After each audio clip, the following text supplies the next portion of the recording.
आज ये तमाम लड़ाई लड़े, उसके बाद देख रहे हैं कि रांची का सब कोई आए, ईचागढ़ से हम लोग मेरे पास आए, काके वाले, सिल्ली वाले, जो भी हम लोग से संगठन से आए, सब कोई एक ही बात कहा कि अगर हम लोग को संगठन को आगे ले जाना है, बेहतर रिजल्ट चाहते हैं तो आपको तैयार होना होगा, आपको लोकसभा का प्रत्याशी बनना होगा। हम एक बार नहीं, हम कम से कम मिनिमम 10 बार मना किए थे कि मेरा रांची लोकसभा स्तर का हम कभी प्लानिंग नहीं था, कैसे तैयारी करेंगे, क्या करेंगे।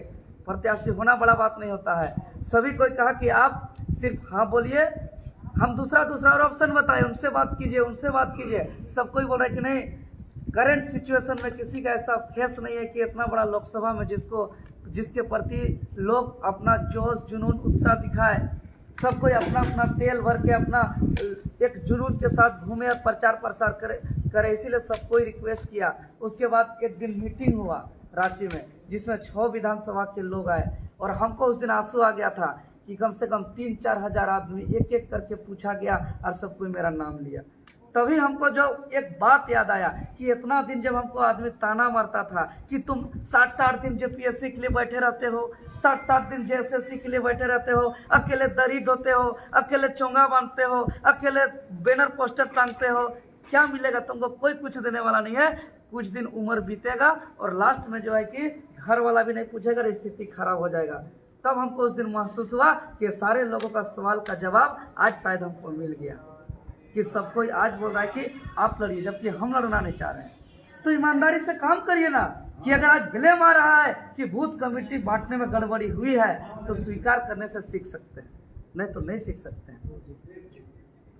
तो और हम बता दें, जैसे ही आया उसके बाद जब से हमको घोषणा किया कि हमको लड़ना है, तब हम स्वीकार किए कि हम तो सिल्ली के लिए तैयारी कर रहे थे, 4-4 कार्यालय खोल के रखे थे, हम उधर घूम रहे थे। अगर जो होगा विधानसभा स्तर में, कहे कि शरीर में जितना पुलिस का लाठी पड़ा है, चाहे ये हमको जितना भी FIR लिए हैं, चाहे जो भी आंदोलन किया, चाहे मुख्यमंत्री आवास घेराव, विधानसभा घेराव, झारखंड बंद या विधायक से लिखित समर्थन, इस राज्य का हित और नीति कानून के लिए किए हैं और संगठन को मजबूत करने के लिए किए हैं। और इसीलिए हम राज्य स्तर का ही चुनाव को लेकर के सोचे थे। लेकिन जयराम दास, सेंट्रल कमेटी, सब कोई बोले कि रांची क्षेत्र को मजबूत करना है। तब हम कहा कि भाई आज अगर संगठन मजबूती के लिए हम FIR लिए हैं, अपना माँ को खोए हैं, बाल नहीं कटाने का कसम खाए हैं, दिन रात एक किए हैं, और पुलिस या लाठी से कितना खुले आसमान जंगल झाड़ में हमको कहाँ सोते हैं हमको पता नहीं है। जो लड़का 7 पे घूमता है उसको पूछिएगा। आदमी को एक बार सुबह हम लोग 6 बजे निकलते हैं, रात 3 बजे घुसते थे, और रास्ता में कोई समोसा खाया तो खाया, नहीं तो इसी तरीके से बीत रहा था। और कड़की धूप में भी एक दिन भी हम लोग नहीं रुके। और जो है कि जिस पंचायत में जा रहे थे, उस पंचायत का लोग बोलता था कि हम लोग का एक दिन में तबीयत खराब हो जा रही, लड़का कैसे अलग अलग पंचायत डेली दिन रात घूम रहा है। तो इस तरीके से मेहनत किए। उसके बाद जैसे ही नॉमिनेशन का समय आया, आप लोग देखे स्थिति क्या हुआ कि जब हम एक शेड्यूल के तहत घूम रहे थे, आज पावर का दुरुपयोग करते हुए हम लोग का जो एक तरफा समर्थन देखा 1 महीना कि माँ चाची लोग अचरा से पैसा दिया, सहयोग किया, आशीर्वाद दिया, अपने से ढोल नगाड़ा तैयार करके स्वागत कर रहा है, बाकी किसी को बुला नहीं रहा है। तो देखा बाकी पार्टी के लोग, अरे इसके साथ तो पूरा एक तरफा हुजूम है, अगर ये बाहर में रहेगा तो हम लोग इसको टक्कर नहीं दे सकते हैं। इसीलिए पावर का मिसयूज करते हुए, राजनीतिक का शिकार बनाते हुए हमको जो है कि फंसा करके जेल भेज दिया गया। और जेल जाने के बाद हम घुट के थे, जैसे जन्म होने के बाद बच्चा को माँ से अलग कर देने से जैसा एक बच्चा रोता रहेगा, बिखरता रहेगा, वैसे ही नॉमिनेशन करके हम जनता के दूर रह के हम ऐसा फील हो रहा था। और जब जेल में थे, हम इस लड़का को बार बार फोन कर रहे थे कि हम जिस दिन निकलेंगे, निकल करके पहला हमको जहाँ माल्यार्पण करना है करेगा, उसके बाद हम सीधे हम सबसे पहले ईचागढ़ जाएंगे। ईचागढ़ से आए थे दादा लोग उस दिन, सबको हम यही उस दिन कितना कोई को बोले सुनाए कि हमको निकल करके ईचागढ़ जाना है, सबसे पहले ईचागढ़ जाना है। कहे कि हम पूरा कांके विधानसभा हो गया था, और आपका खिजरी विधानसभा हो गया था, सिल्ली विधानसभा हो गया था, मोटा मोटी हम लोग का रांची और हटिया में जो हम लोग का इलाका था वो हो गया था। और ईचागढ़ हम सोचे कि इसके बाद आएंगे, और पहले से नहीं आने का कारण भी यही है कि यहाँ 4-4 बूथ बचा हुआ है, इसीलिए आने से भी लेट हुआ था मेरा। फिर भी हम सोचे कि हमको छाप आएगा या तो उधर कर लेते हैं, उसके बाद हमको यहाँ आना ही है। और यहाँ आ नहीं पाए थे तो हम अंदर घुट घुट के थे और निकलने के साथ ही हम बोले थे सबसे पहले जेल से निकलेंगे और मेरा रैली जो है कि इचागढ़ में होगा। और इचागढ़ का जो बाइक रैली वह काबिल तारीफ है, वो काबिल तारीफ है। जितना मीडिया पहुंचा था सब मीडिया हमको रिपोर्ट दिया कि इतना बाइक था कि शुरू से लास्ट तक कैप्चर नहीं कर पाए, कि हाँ स्टार्टिंग से कैप्चर करते हुए जा रहे थे और बाइक दिख रहा है, बाइक ही बाइक दिख रहा है। अगर अंतिम तक करते तो आपके पास तक हम लोग पहुंच नहीं पाते दोबारा। इतना बाइक था, इतना जनसैलाब था कि आज जो है कि एक मीडिया वाला कोई कैमरा में कैद नहीं कर पाया, कोई एग्जैक्ट आंक नहीं पा रहा है आंकड़ा कि एग्जैक्ट कितना बाइक था। और पूरा झारखंड उस बाइक रैली को देखा था और सबने ये कह रहा था कि आज तक आजादी से लेकर अब तक का इतिहास में किसी लोकसभा का प्रत्याशी में इतना बड़ा बाइक रैली नहीं हुआ था। ये हर लोगों का जुबान में था। और लेकिन जैसे ही परिणाम आया, आज तक हमारे सामने अगर दुनिया का सबसे ज्यादा शिकायत आता है तो इचागढ़ का आता है कि हम लोग को सब जगह का समझ में आ रहा है कि कहाँ कैसे वोट में क्या हुआ, खिजरी में कैसे एक दिन पहले क्या माहौल क्रिएट किया गया। सिल्ली में सोचता था कि वहाँ दो दिग्गज है, एक सुप्रीमो है और एक दो पार्टी का दो सुप्रीमो है, इन लोग खुल के अगर नहीं आएगा तो हो सकता है वहाँ डिस्टर्ब कर सकता है। राजधानी रांची के आसपास माहौल चेंज हो सकता है, यहाँ कुछ न कुछ जाति के आधार पर दिग्भ्रमित कर सकता है। लेकिन सब कोई अगर सबसे ज्यादा सिक्योरिटी था तो इचागढ़ में था कि यहाँ कोई इतना ज्यादा टीम मजबूत है, इतना ज्यादा हम लोग का संगठन में शक्ति है कि यहाँ कोई नेता दिग्भ्रमित नहीं कर सकता है, हम लोग का वोट को 1-2 दिन में तोड़ नहीं सकता है। लेकिन यहाँ मिनिमम जो है कि कितना कम से कम करेगा तो 1 लाख के आसपास सबका आंकड़ा था और 38,554 वोट 64 वोट में कैसे आया, आज तक सबका दिमाग में कोई रिसर्च कर नहीं पाया। बात सही। चाहे अगर कांके में समीक्षा बैठक हो रहा है, खिजरी में समीक्षा बैठक हो रहा है, हटिया रांची में समीक्षा बैठक हो रहा है, तो वहाँ बैठक होने के बाद सब चिंता जताता है कि हम लोग का गड़बड़ इचागढ़ कैसे हो गया। और आज इतना गंभीर समस्या में चर्चा करने के दिन अब आरोप प्रत्यारोप लगा रहे हैं। अब एक दूसरे से यह जिसके लिए हम बैठे हैं आंकड़ा पे बात नहीं हो रहा है, बूथ पे बात नहीं हो रहा है, किस बूथ में कितना माइनस हुआ, कैसे माइनस हुआ, इस पे बात नहीं हो रहा है। और जो है कि अब दूसरा तीसरा पे बहस पे चल जा रहा है। ऐसे बदलाव होगा क्या?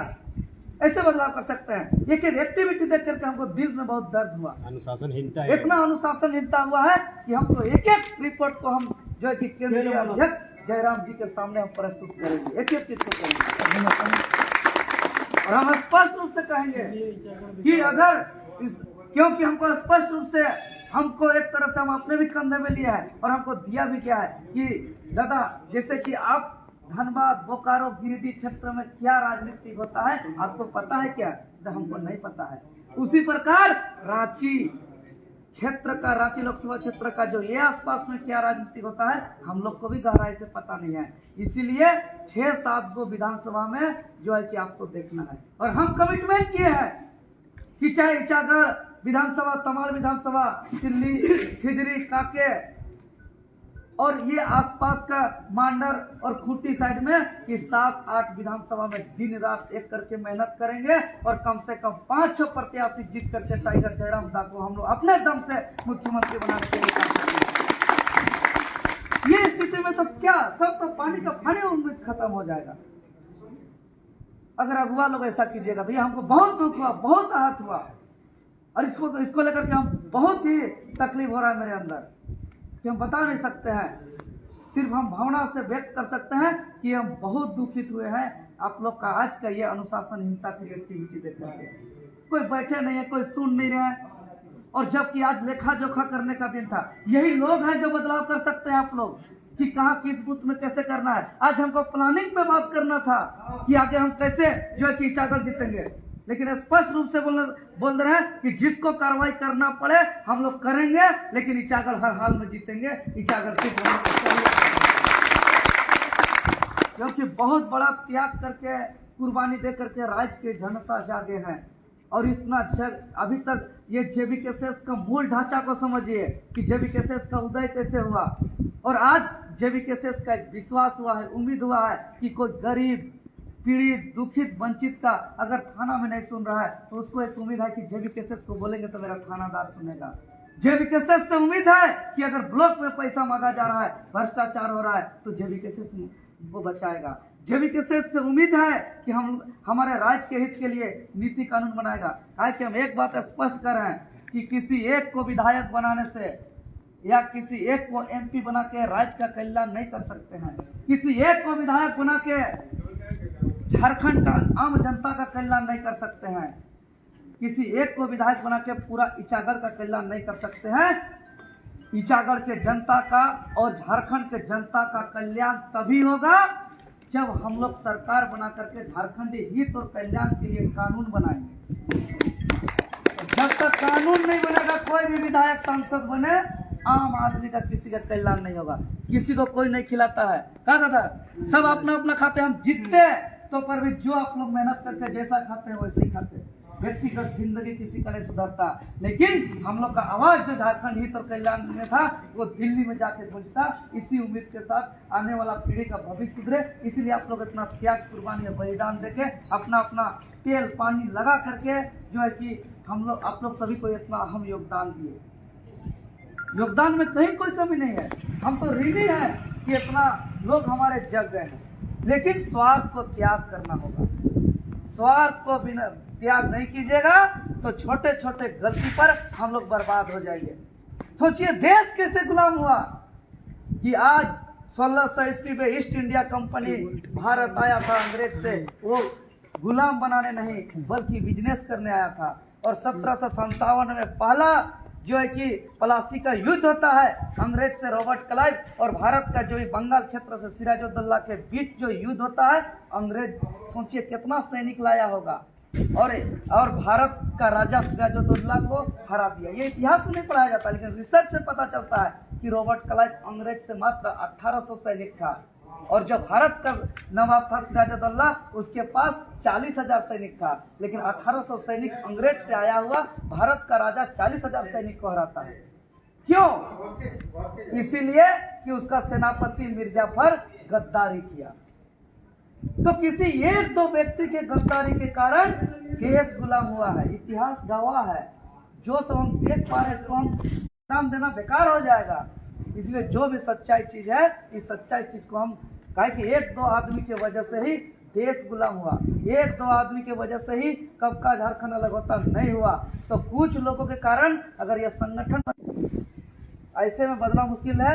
आप लोग एकजुट होकर रहिए और एकजुट होकर के जिस दिन बोलिएगा कि हमारे लिए उपयुक्त कैंडिडेट ये है, वो आप लोग का अनुसार कैंडिडेट चुनाव किया जाएगा। ये पैरासूट वाला कैंडिडेट नहीं आएगा बाकी पार्टी जैसा, इतना निश्चित है ये। लेकिन पहले अगर इतना स्वार्थ रख के जीत भी जाइएगा तो हित कैसे होगा। और हम बता दे रहे हैं कि जो 3-4 महीना बाद विधानसभा चुनाव होना है, इसमें बहुत चुनौती है। क्योंकि आप लोग देखे होंगे इस प्रचार प्रसार में दूसरा पार्टी का प्रचार नहीं दिखा, रैली नहीं दिखा, जनसंपर्क नहीं दिखा, कुछ लोग घूमते हुए नहीं दिखा। दिखा क्या? सिर्फ और सिर्फ जेबी केसेस दिखा। लग रहा था कि एक तरफा हम लोग बहुत भारी बहुमत से जीत रहे हैं। जब उन लोग कहीं प्रचार प्रसार और जनसंख्या का ताकत नहीं दिखाया, उसके बावजूद वो लोग वोट लेकर के आया। इसका मतलब हम लोग का एक बहुत बड़ा चीज जिस पे रिसर्च करना चाहिए वो हम लोग से छूट रहा है। नहीं तो रैली, धरना, प्रदर्शन, भीड़ से अगर चुनाव होता तो जेबी केसेस का हम लोग का टक्कर में कोई नहीं रहता। तो इस बात को स्वीकार करना होगा। इसलिए हम तो स्पष्ट रूप से कहते हैं कि इचागढ़ निकालना है। इचागढ़ निकालने के लिए 2 बजे रात को भी देवेंद्र नाथ महतो का जरूरत है तो हम एक साथ खड़ा रहेंगे और एक पैर में खड़ा रहेंगे। लेकिन आप लोग एकजुट होकर के निस्वार्थ भावना से एकजुट होइए। और आज जैसे बोले दादा, आप लोग तय करिए कि साथ चलते हैं कि पद छोड़ते हैं। इसको तो कड़ा डिसीजन लेना ही पड़ेगा।